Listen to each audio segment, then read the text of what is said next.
We'll flip it over to college football.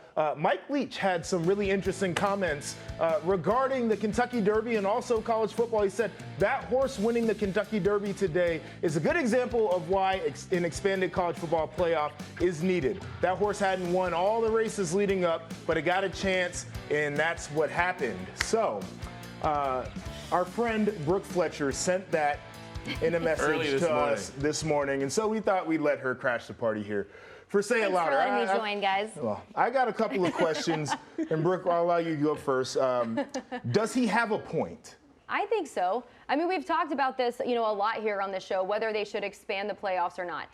In my opinion, I think they should. I think they should expand it to 8. And here's why. I mean, I think it gives an opportunity for schools like Cincinnati, the group of 5 schools, an opportunity to show what they can do. I think, when you have 4 teams in the playoffs, it knocks out a lot of very reputable schools and Power 5s that, that are good enough to get in there. I don't think Cincinnati, I think they're a great school last year, but if you look at their strength of schedule, not sure if they deserve to be in there maybe over some other schools in Power 5. That's a completely different argument. But I also think it gives one-loss teams in Power 5 schools an opportunity to fight for it. And I think it also settles the argument of just like who are the best teams in the country. I'll let you go before I jump in on All right, a couple things. Not to say I'm not discrediting Cincinnati, but they did lose very badly. Taking shots at Ohio they did lose very badly to Alabama, if anybody remembers. A lot of teams lost very badly to Alabama, so I'm going to just drop that right there. May I? Go ahead. Yes. Are you guys finished? Mm-hmm. All right. Polls up, playtherally.com. You can also scan the QR code. Number one, I think Brooke saw this because it had Kentucky Derby in it, and she talked about on the show yesterday how she got very emotional about it. She was wiping tears so it this definitely morning. caught her attention. On the other side,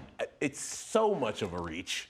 So much of a reach. It's like, dog, are we doing this for real? Like, it's a 1 in a million shot that Rich Strike would win the Kentucky Derby. Anyway, you can't, oh, UCF is Rich Strike or whatever group of 5 team you want to pick. But look at the NCAA tournament, right? It gives opportunities. It's not the same. It's really not the same. How is it not even the same? It's not the same. I feel like football is a sport where, there's not the same amount of parity in any other sports.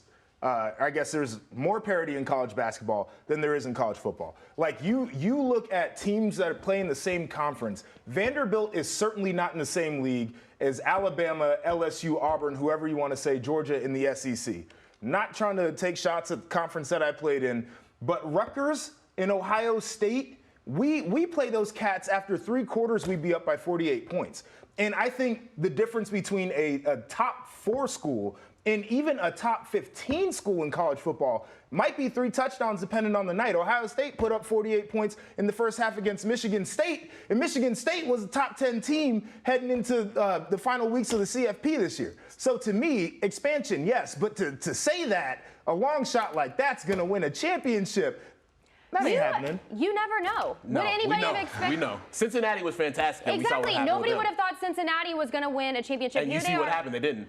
Okay, but then you're just kind of contradicting yourself because you guys were saying that they deserve to be in the top 4. They won the games leading up to it, and then. But if you're in the top 4, you should. If you're in the top 4, that means that you should have. You ain't gonna have no time for baseball this next segment, Russ, because we're going. If you were in the top 4, so what you're saying is they deserve to be in the top 4, but they're not good enough to win a national title. The difference between 1 and 4 is oftentimes like that, though. Go look up the scores from these semifinal games in the CFP. But did you think Ohio State was good enough to win a national title? But they didn't get in the top 4. I did not this year. They did not have the defense. You ain't gonna have no time for baseball, Russell Dorsey. We're getting out of here.